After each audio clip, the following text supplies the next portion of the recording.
વિચારો, ગુજરાતના ઇતિહાસમાં એવો કયો કાઠી બહારવટ્યો હતો જેને પકડવા માટે ખુદ અંગ્રેજોએ પણ પરસેવો પાડવો પડ્યો હતો? આજના આ એક્સપ્લેનરમાં આપણે સોરઠના એક એવા જબરદસ્ત શૂરવીરની વાત કરવાના છીએ. એક એવો ઇતિહાસ જે રોમાંચ, શૌર્ય અને સંઘર્ષથી ભરેલો છે. એ શૂરવીર એટલે જોગીદાસ ખુમાણ.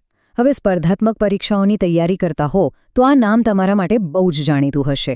આ એકદમ હાઈ ટોપિક છે. જીપીએસસી હોય કે ક્લાસ 3ની કોઈ પણ એક્ઝામ, એમના પ્રશ્નો હોય જ છે. પણ ક્યારેય વિચાર્યું છે કે આ કાઠી યોદ્ધાને ગુજરાતના રોબિનહુડ કેમ કહેવાય છે? ચાલો આખી સ્ટોરી એકદમ ડિટેલમાં સમજીએ. તો શરૂઆત કરીએ વિભાગ 1થી, કુંડલાની જાગીર ગુમાવવી.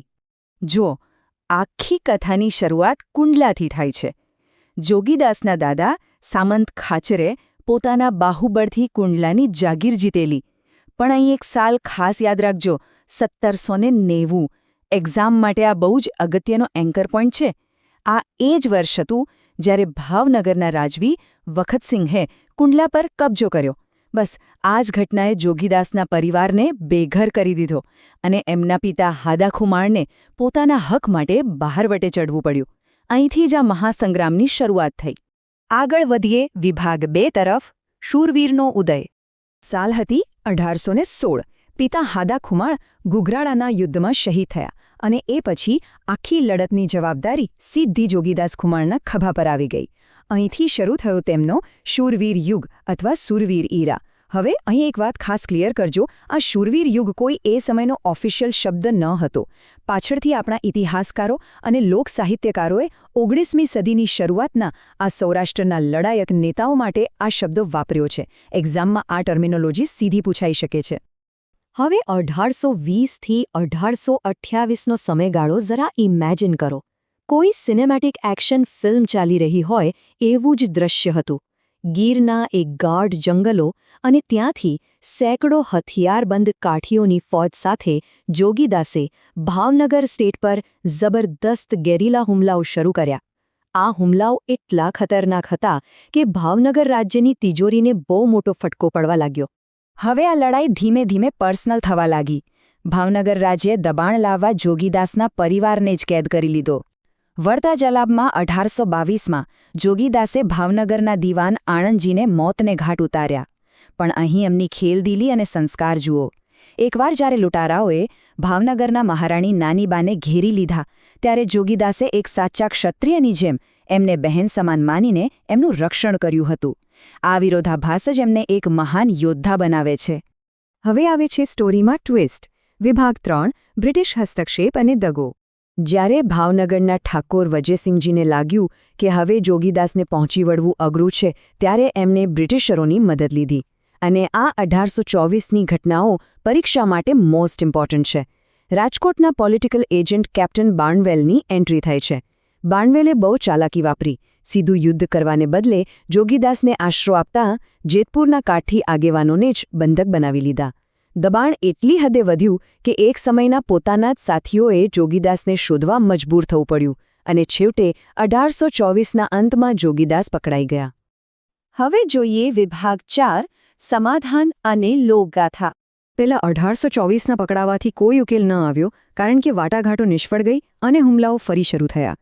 હવે અહીં એક્ઝામ માટે એક જબરજસ્ત મેમરી ટ્રેક આપું છું. ધ્યાનથી સાંભળજો.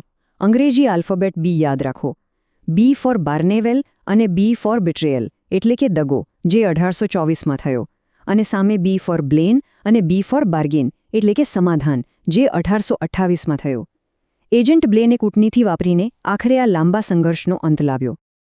આખરે 1828માં એક ઔપચારિક સમાધાન થયું. ભાવનગર રાજ્યે જોગીદાસને કુંડલા પાછું આપવાની ઓફર તો કરી, પણ ખુમારી જુઓ, જોગીદાસે એ નકારી કાઢી. આખરે અંબાડી નામની એક નાનકડી જાગીરનો સ્વીકાર થયો અને બસ આ સાથે જ તેઓ સત્તાવાર રીતે અંબાડીના જાગીરદાર બન્યા અને ભાવનગર સામેના આ ઐતિહાસિક બહારવટાનો અંત આવ્યો. દસ્તાવેજોમાં ભલે બળવો પૂરો થયો, પણ લોકહૈયે જોગીદાસ કાયમ માટે અમર થઈ ગયા. આ પંક્તિઓ સાંભળો. ભલે આકાશમાંથી તારા ખરી પડે, પણ વીરતા હંમેશા જોગા ખુમાણના હૃદયમાં જ વાસ કરશે. ચારણો અને કવિઓએ એમને હંમેશા એક એવા સાચા ક્ષત્રિય તરીકે ગાયા છે જેમણે ક્યારેય કોઈ નિર્દોષ કે સ્ત્રી પર હાથ નહોતો ઉપાડ્યો. ચાલો હવે આવી જાઓ મૂળમાં. વિભાગ 5 પરીક્ષા માટે માસ્ટર નોટ્સ. કોમ્પિટિટિવ એક્ઝામ માટે આ ક્રોનોલોજી મગજમાં બરાબર ફિટ કરી લેજો. આ 4 વર્ષોના MCQ ગમે ત્યારે સામે આવી શકે છે. 1790માં કુંડલા ભાવનગર પાસે ગયું.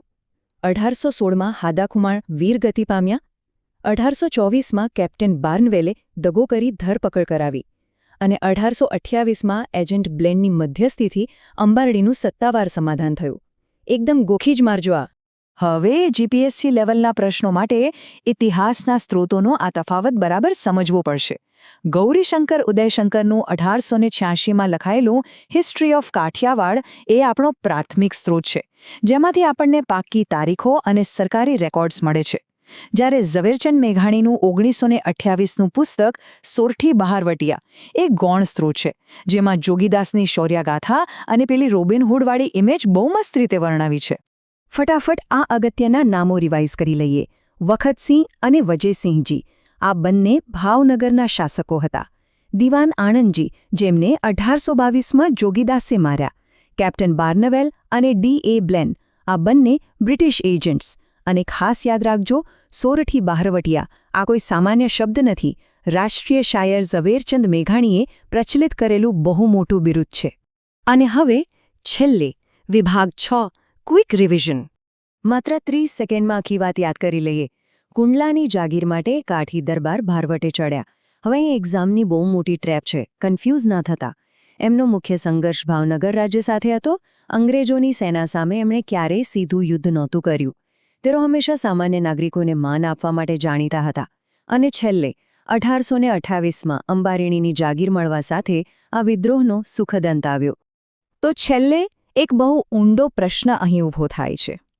આવનારી પેઢીઓ અને આધુનિક ઇતિહાસ આ શૂરવીરને કઈ રીતે યાદ રાખશે? અંગ્રેજોના ચોપડે નોંધાયેલા પેલા દસ્તાવેજી તથ્યોથી કે પછી સોરઠી બહારવટિયાની પેલી અમર લોકગાથાઓથી?